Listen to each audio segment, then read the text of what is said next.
शिवा जी आपके पास आ रहा हूँ। शिवा जी का मैं भाई, आप पहली बार आए हैं, आपका बहुत बहुत स्वागत है मेरे चैनल पे। शिवा जी आप उस इंस्टीट्यूट से आती हैं जिसको हम लोग तो तीर्थ मानते हैं और गुरुकुल मानते हैं, लेकिन देश का एक ऐसी पार्टी है जो उसको टुकड़े टुकड़े गैंग का वो मानता है। मैं जेएनयू की बात कर रहा हूँ। अभी प्रकाला प्रभाकर जी के साथ 4 दिन पहले मैं था। जेएनयू मुझे हरदम ऐसा लगता है कि वो इस तरह की एक माहौल देता है जिसमें आदमी को लोकतंत्र क्या है, संविधान क्या है, और शायद दुनिया में एक बेहतर इंसान बनाने की बात करता है। मेरा सीधे सीधे एक चीज यह है कि जो आम आदमी पार्टी की बात कही, जैसा राजेश भाई साहब ने, मुझे आम आदमी पार्टी में अभी भी ये लगता है कि ठीक है, सबके ऊपर शक की सुई है, शरद पवार साहब भी उससे नहीं बचे हैं, लेकिन ग्राउंड रियलिटी में ये जो 5 चुनाव हो रहे हैं और उसमें से खास करके 3 चुनाव में आम आदमी पार्टी वहां कितने लोगों को खड़ा करती है, नहीं करती है, राजस्थान, छत्तीसगढ़, मध्य प्रदेश और शायद तेलंगाना में, उससे भी स्थिति थोड़ी स्पष्ट हो जाएगी कि आम आदमी पार्टी कैसे खेलना चाहती है। मैं एक और प्रश्न आपसे, मेरा जो वो है कि जनरली ये एनडीए की तरफ से कहा जा रहा है कि इंडिया में टूट हो रही है, एकता नहीं है, देखिए नीतीश कुमार कहीं और जा रहे हैं, वो गुस्से में हैं, इत्यादि इत्यादि। लेकिन अगर ठीक से देखिए तो टूट तो एनडीए और बीजेपी में टूट ज्यादा है। आज आज मध्य प्रदेश में जितनी आपस में खींचतान चल रही है, जितना राजस्थान में खींचतान चल रही है, उत्तर प्रदेश में बीजेपी में कई धड़ों में लोग इधर उधर खींच रहे हैं।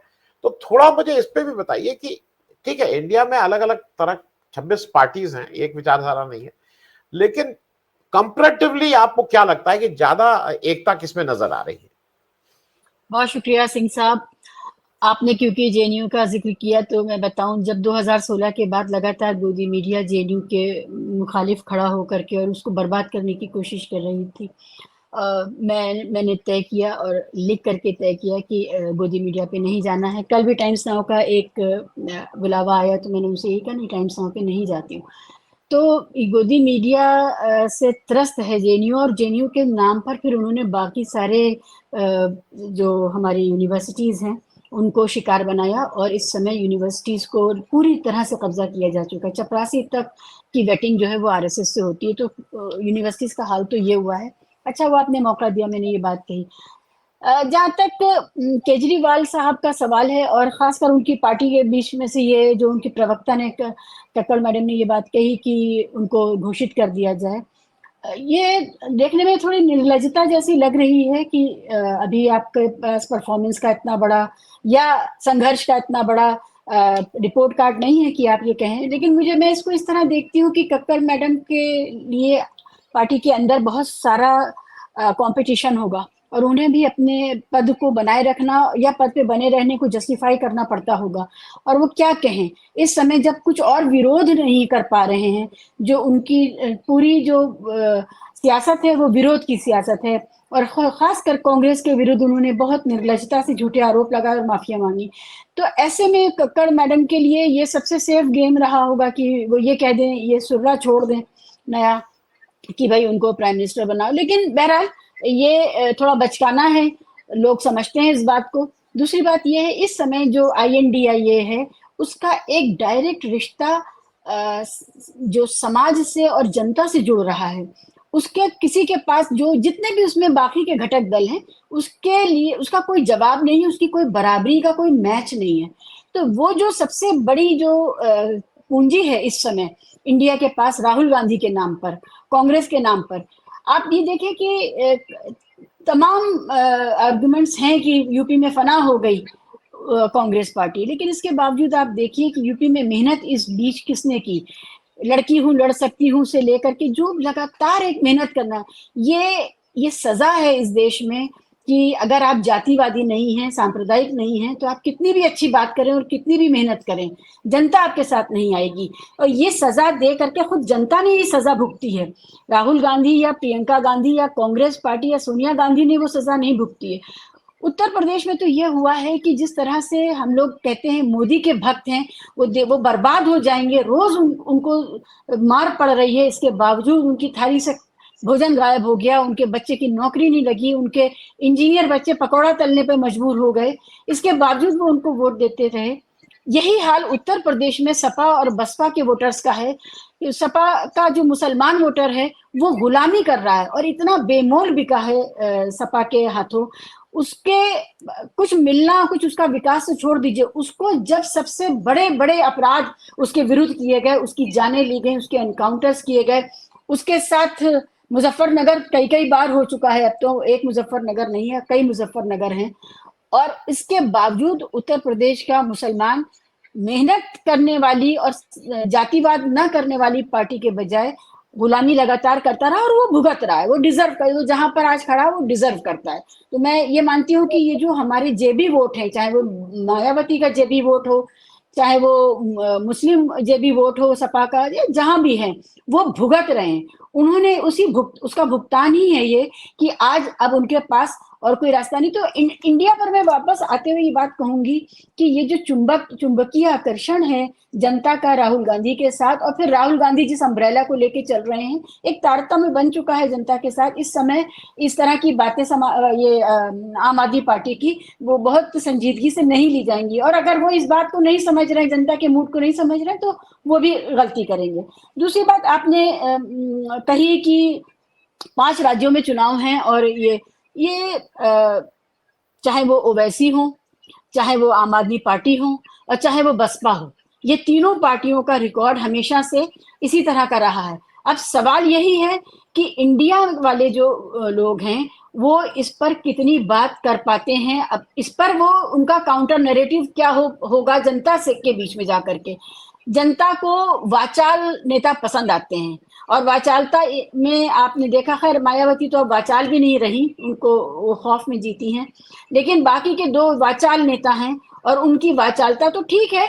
आप जो तर्क हैं वो ओवैसी के सुन लीजिए, और इन तर्कों को लेकर के आप अपने जो आपके लिए जो वायबल ऑप्शन है उनके पास जाइए। तो ये नीर छीर करना जनता सीखने लगी है, और जनता ने ओवैसी के मामले में कई बार ये बात दिखाई है।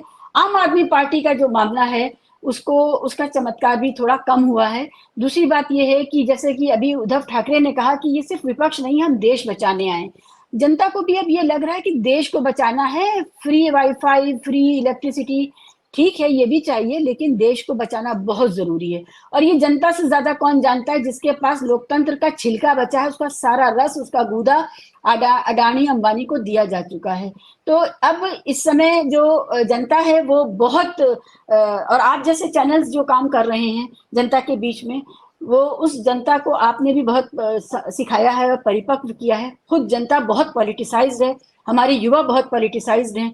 वो समझ रहे हैं कि वो, आप ये सोचिए ना, जब ये अग्निवीर आई तो जो देश के लिए अपने शरीर को देने के लिए अपने आप को ठीक कर रहे थे, अपनी फिटनेस को ठीक कर रहे थे, रोज दौड़ रहे थे, अपने आप को हर तरह की बुरी व्यसन से, नशे से मुक्त रख करके देश के काम आने के लिए जो अपना शरीर संवार रहे थे, उन नौजवानों को इन्होंने क्या किया, 4 साल के लिए आकर के चाकरी करो और उसके बाद तुम्हें हम ट्रेन कर देंगे, तुम हथियार चलाना सीख जाओ और हमारे लठैत बन जाओ। और कोई ऑप्शन नहीं उनके पास।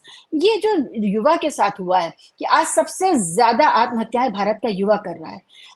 अगर इंस्टीट्यूट में आप निकल गए, बच गए आत्महत्या करने से, तो आप जब आईआईटी या इस तरह के किसी ऑर्गेनाइजेशन में पहुंच जाएंगे, इंस्टीट्यूशन में, तो वहां आत्महत्या, वहां से बच गए, इंजीनियर डॉक्टर बन गए, तो बाहर जो आपको पकौड़ा तलने के लिए आपके पास रोजगार नहीं रहेगा, तो वहां आत्महत्या। ये जो आत्महत्याओं में 11% का उछाल है युवाओं की, वो युवा कुछ तो सोचेगा अपने बारे में। तो ये बहुत, मुझे अभी पांडे साहब को, देशपांडे साहब को भी सुनना है, मैं अभी यहीं पर विराम दूंगी अपनी बात को। लेकिन सबसे बुनियादी बात यह है कि भारतीय जनता पार्टी भारत की विभिन्नता को चकनाचूर करने जा रही है। और जो उद्धव ठाकरे साहब ने कहा कि वो लाख अच्छा विकास कर दे, चाहे कुछ भी कर दे, लेकिन अगर विभिन्नता, भारत की विभिन्नता को वो खत्म करने वाली है, तो ये एक बुनियादी पाप है, अपराध नहीं है। अपराध तो वो होता है कि आप गाड़ी चला रहे थे रॉन्ग साइड पे, आपने जुर्माना भरा, हो गया। ये पाप है जिसका कर्मों में हिसाब होना चाहिए। तो ये जो भारत की विभिन्नता पे जो आघात किया गया है और सबको गुलाम बनाया जा रहा है सिर्फ पैसे के बल पे, ये जो पाप है, इसके कर्मों का फल उनको मिलना चाहिए, और इसके लिए देश को, जनता, विपक्ष, सबको एक साथ आना चाहिए। शुक्रिया जी। शिवा जी, मैं एक चीज आपसे और समझ लूं एक बीजेपी का नैरेटिव बार बार एक आता है, वो कहीं से आता है कि मोदी के सामने कौन, मोदी के सामने कौन। मैं और राजेश भाई साहब ने वो दौर देखा है, 77 से बड़ा किसी के लिए भी वो आंदोलन नहीं हो सकता। किसान आंदोलन बड़े तौर पे हुआ था, लेकिन 77 का एक दूसरे तरह का आंदोलन था। वहां पे भी प्राइम मिनिस्टर कैंडिडेट कोई नहीं था, मतलब जेपी कोई प्राइम मिनिस्टर कैंडिडेट नहीं थे, जेपी एक बाइंडिंग फैक्टर थे। उसी तरह से मैं ये बात इसलिए कह रहा हूं कि ये नैरेटिव बीजेपी का है कि इनके सामने कौन, इनके सामने कौन। अरे भाई कोई इनके सामने नहीं। ममता बनर्जी अपना लड़ेंगे, नीतीश अपना बिहार में लड़ेंगे, हेमंत सोरेन झारखंड में लड़ेंगे, स्टालिन तमिलनाडु में लड़ेंगे, सब लोग जीत के आएंगे और फिर जो जो सामूहिक रूप से डिसाइड होगा वो प्राइम मिनिस्टर बनेगा। तो मुझे लगता है, जरा आपसे मैं समझ लूं कि ये भी एक ट्रैप है क्या बीजेपी का, जो ये बार बार इस नैरेटिव को लाना चाहते हैं कि पीएम मोदी के सामने कौन, मोदी के सामने कौन। बड़ा आसान सा जवाब हो सकता है इसका कि हमें क्यों मणिपुर करवाने वाला चाहिए, हमें क्यों ब्रजभूषण शरण सिंह को शरण देने वाला चाहिए, इस देश को ये ऐसी व्यवस्था क्यों चाहिए। और 140-45 करोड़ लोगों का अपमान है ये कि कोई ये कहे कि इतने पढ़े लिखे जो दुनिया चला रहे हैं, सारी दुनिया में इस देश के लोग डंका बजा रहे हैं। सुंदर पिचाई बीजेपी की व्यवस्था की देन नहीं है, ठीक है। और जितने भी हमारे बड़े बड़े लोग आप उस समय से देखिए, हॉटमेल बनाने वाले सभी भाटिया से लेकर के इंदिरा नूइज तक, और ये सारे लोग कहाँ किसकी देन है। इन जिस व्यवस्था ने इतने बड़े बड़े लीडर्स दिए अपने अपने काम कार्य क्षेत्र के, उस समाज से, उस देश से ये बात कहना, ये बिल्कुल आंखों में धूल झोंकना है या अपमान करना है। और सबसे जरूरी बात ये है कि first you get out of a bad relationship. एक रिलेशनशिप जिसमें आपको एक व्यक्ति आपके साथ डोमेस्टिक वायलेंस कर रहा है, आपको रोज थप्पड़ मार रहा है, आपका चेहरा बिगाड़ रहा है, आपके अंग भंग कर रहा है, और इसके बावजूद आप सिर्फ इसलिए उससे बाहर नहीं आएंगे कि अभी दूसरा रिश्ता नहीं मिला है आपको, या आपकी नजर से वो गुजरा नहीं है, आपके दरवाजे से वो गुजरा नहीं है। ये एक बहुत बीमार और ये रोगी और गुलामी वाला आर्ग्यूमेंट होता है कि बीजेपी नहीं तो कौन, या मोदी साहब नहीं तो कौन। इस बात को देश की जनता अब जानने लगी है कि मोदी नहीं होते तो अग्निवीर नहीं होता, वो मोदी नहीं होते तो बहुत सारी योजनाएं और बहुत सारी, आप देखिए इतना बड़ा ट्रेन हादसा हुआ, उसमें सुरक्षा कवच की जो बात हो रही थी वो तो बात अपनी जगह है, लेकिन 1 लाख से ज्यादा भर्तियां नहीं हुई हैं। अंडर स्टाफ है ये देश की रेलवे, दुनिया की सबसे बड़ी रेलवे है भारत की, और वो अंडर स्टाफ है, और एक झटके में इतनी जानें चली जाती हैं। कोई उनसे जाके पूछे कि उनको मोदी ही चाहिए, लेकिन परेशानी ये है कि हमारा गोदी मीडिया फॉलो अप स्टोरी करता नहीं है। अब फॉलो अप स्टोरी होती तो पता चलता। जो पुलवामा में जिनके घरों में ताबूत पहुंचे हैं उनकी फॉलो अप स्टोरी नहीं हुई, उनकी फॉलो अप स्टोरी होती तो पता चलता है कि मोदी नहीं तो कौन। वो कहते हैं कोई भी हो मोदी के अलावा चलेगा। तो ये जो हमारी त्रासदियां हैं, हम उन त्रासदियों पर पर्दा डालने वाली गोदी मीडिया के सताए हुए हैं। अगर वो गोदी मीडिया अपना काम करे, मोदी साहब को अब अपनी पार्टी के कार्यकर्ता की जरूरत नहीं है, उनको किसी भी तरह की सपोर्ट की जरूरत नहीं है। सिर्फ वो दरी वरी बिछाएं, वो प्रोफेशनल्स के साथ खड़े होकर के, और अपने जाकर के अपने क्षेत्र में जाकर के ये बताएं कि देखो हमने दरी बिछाई थी, हम हैं भी पार्टी में। मोदी साहब और ये गोदी मीडिया, कॉर्पोरेट मीडिया, ये काफी है आपकी आंखों में धूल झोंकने के लिए। आप ये बताइए 8,000 के 6,000 के उनके हवाई जहाज पर बात ना हो, उन्होंने अब तक कितने विज्ञापन दिए, गोदी मीडिया के मुंह में ठूस दिया है पैसा, उस पर बात ना हो, ठीक है। लेकिन हमारे बच्चों के लिए, अग्निवीरों के लिए उनके पास देने के लिए कुछ भी नहीं है उनको। मतलब अब कहां से इस देश को, तो मैं ये कहती हूँ कि सिर्फ मुसलमानों के साथ जो करना था वो करते, बाकियों को तो दे देते, अपने वोटर को तो दे देते, कुछ वो नहीं दिया गया। लेकिन चलिए ये बहुत ही वीक आर्ग्यूमेंट है, पिलपिला आर्ग्यूमेंट है कि मोदी नहीं तो कौन, मोदी नहीं तो कोई भी, वो इतना ना बिगाड़ता जितना इन्होंने बिगाड़ा है। आज हम देखिए चाइना कहाँ तक घुस आया है। लेकिन मैं इस पर आपकी इजाजत लेकर के इस पर 1 मिनट लूंगी। ये जो तुष्टीकरण का, मुस्लिम तुष्टीकरण का सवाल है, इस अगर आप इजाजत दें तो मैं नहीं आप बिल्कुल प्लीज।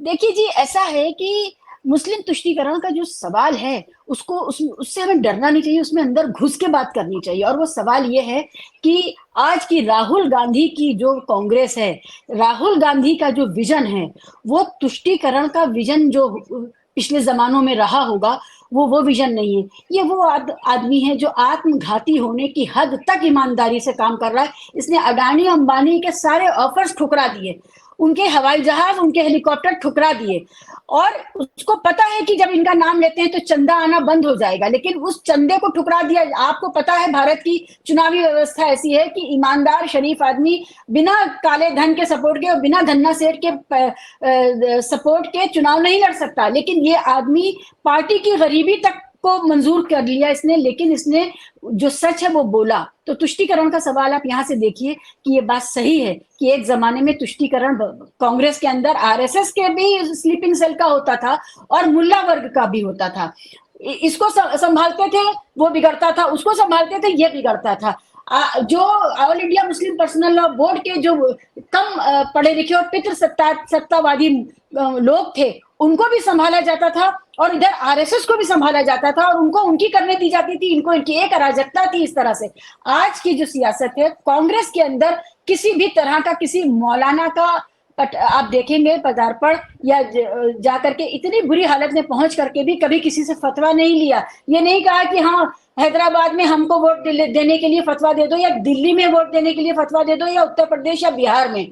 आप इस फर्क को महसूस करना चाहिए जनता को भी कि आज खुद मुस्लिम समाज के अंदर एक पढ़ा लिखा मध्यम वर्ग और युवा पैदा हो गया है जो खुद नफरत करेगा अगर कोई उसको बहलाने की कोशिश करेगा कि मुशायरा करा देंगे और इफ्तार पार्टी करा देंगे और हज करा देंगे। ये सब नहीं चाहिए। आज के भारत के मुस्लिम युवा को वही चाहिए जो उसके पड़ोसी हिंदू युवा को चाहिए। रोजगार चाहिए, एक इज्जतदार जिंदगी चाहिए, और कानून की बराबरी चाहिए। कानून के सामने सब बराबर हो, किसी के यहाँ बुलडोजर ना चले, किसी के साथ गलत ना हो। तो ये जो तुष्टीकरण का जो सवाल है ये 20 साल पुरानी सियासत का सवाल है। आज की सियासत का सवाल ये किसी भी पार्टी में जो भी विपक्ष की पार्टियां वहां नहीं है। और ये बात मैं बहुत संजीदगी से कह रही हूं कि खुद मुसलमान युवा इस बात को अब लेकर के संजीदा है कि उसको शिक्षा चाहिए। लेकिन वो शिक्षा के लिए उसके साथ जब वो मदरसा छोड़ करके वो शिक्षित होना चाहता है तो उसके साथ वो करते हैं, वो टीचर वो करती हैं जो कल दिल्ली में गिरफ्तारी हुई है गुलाटी मैडम की, प्रेमा गुलाटी, और जो दूसरी है तृप्ता त्यागी। वो जो स्कूलों के अंदर हो रहा है उसको रोकना है। अगर हमें कुछ चाहिए, आज मुसलमान को क्या चाहिए? फेयरनेस, सिर्फ बराबरी। जो आप सबके साथ, आप नाइंसाफी में बराबरी रखिए। आप तो आप 1200 का सिलेंडर दे रहे हैं सबको, हमें भी दे रहे हैं, उससे हमें दिक्कत नहीं है। लेकिन आप जब बिना किसी ड्यू प्रोसेस के जब आप बुलडोजर चलाते हो, जब आप स्कूल में बच्चों से पिटवाते हैं, वो नहीं चाहिए। तो बुनियादी बात यह है जिसको हम बेसिक बात इस देश के संविधान का जो हमारे फंडामेंटल राइट्स थे कि हमारे साथ बराबरी का सलूक होगा। मुसलमान को भी अब इस समय सिर्फ वही चाहिए। और तुष्टीकरण के किसी भी छलावे में खुद मुस्लिम युवा पढ़ा लिखा मुसलमान अब फंसने वाला नहीं है। वो भी यहाँ से लेकर के कनाडा तक और अमेरिका तक और दुबई तक सब सारी दुनिया देख रहा है, उसको दुनिया के साथ चलना है। जी शिवा जी, मैं क्योंकि समय कम है लेकिन फिर भी मैं इसलिए एक चीज पूछ लूं। मेरे घर के कुछ बच्चे हैं जिनको हिंदू मुस्लिम बहुत समझ में नहीं आता, उनको जात भी समझ में नहीं आती, लेकिन वो एक चीज इसलिए पूछते हैं कि जब तुष्टीकरण होता है मैं भी समझना, भाई पॉलिटिकल कौन सी पावर दी गई जरा मैं समझना चाहता हूं। मैं अपनी समझ के लिए समझना चाहता हूं। जिनकी रिप्रेजेंटेशन 75-80 एमपी का होना चाहिए, मैक्सिमम पे 49 रहे हैं, आप उनको टिकट तक नहीं देते हैं। और फिर आप मतलब मैं जरा इसको समझने के लिए ये कैसे आप तुष्टीकरण कभी हुआ? जी देखिए, एक बैड इमेज है जो मुसलमान मौलानाओं ने बनाई मुसलमानों की। वो टीवी पे जाके बैठे और उन्होंने हर धर्मी से ये कहा कि हम 3 तलाक, जिसकी लड़ाई मुसलमान औरतें लड़ रही थी और वो कोर्ट गई थी। आप ये बिल्कुल भ्रम है कि मोदी जी ने 3 तलाक खत्म किया। भारत की मुसलमान महिलाओं ने अपनी लड़ाई लड़ी और वो सुप्रीम कोर्ट में, सुप्रीम कोर्ट से उन्हें राहत मिली है।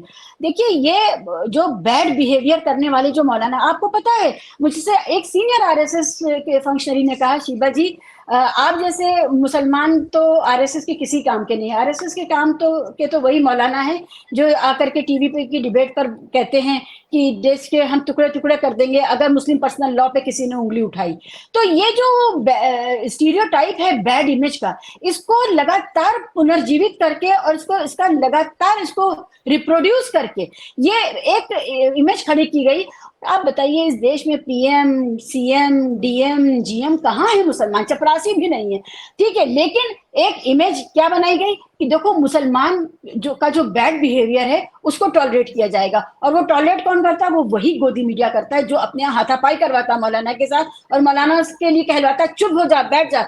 इसके लिए भी प्रतिकार मुस्लिम समाज के अंदर से आया है कि मौलाना जाना बंद करिए वरना हम आपको आपका सत्कार करेंगे। हमारे यहाँ जामा मस्जिद मुस्लिम इलाका है, वहां पर एक वो बनाया गया और चंदा इकट्ठा किया गया कि ये जो लिफाफे वाले मौलाना हैं जो टीवी पर जाते हैं, ये मुसलमानों की बदनामी और इस्लाम की बदनामी करवाते हैं, इनके लिए हम 5-5 रुपए चंदा इकट्ठा कर रहे हैं जिससे कि ये वहां ना जाए, हम इनको यहाँ से पैसा दे देंगे। तो मुस्लिम समाज अपने, देखिए उसके पास अपना कोई अलग से मीडिया नहीं है, वो अपने आपस में जो विमर्श है वो बहुत गहन है, बहुत संजीदा है, वो कर रहा है, लेकिन वो कब बाहर आएगा, कब दुनिया को पता चलेगा, ये एक बात है। अब एक स्वीपिंग कमेंट आ जाता है कि आतंकवाद, आईएसआई, और अरे भाई हम अपने बेटे को सब्जी खाने में मजबूर नहीं कर पा रहे, हम आतंकवाद रोकेंगे? आप बताइए क्या क्या है ये कि आईएसआई क्या कर रहा है, उससे हमारा क्या लेना देना? तालिबान क्या कर रहा है, उससे हमारा क्या लेना देना?